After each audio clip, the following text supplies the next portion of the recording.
حبايب قلبي عاملين ايه؟ تعالوا بقى نشوف حضرنا الفطار ايه. جبت كده طعميه وفول ومخلل. نبدا بقى نفضي كده الفطار بتاعنا.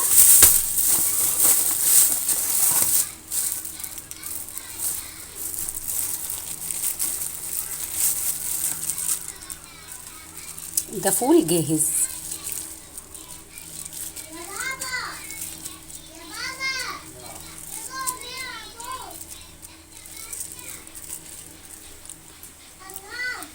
فضيته بقى في الطبق كده. نحط بقى الطعميه بتاعتنا كده. فضيت المخلل كده بقى كمان.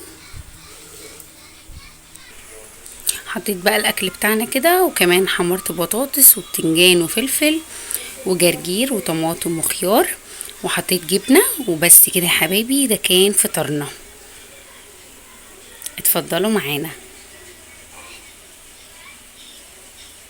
عملت بقى ايه؟ شاي كده بالنعناع.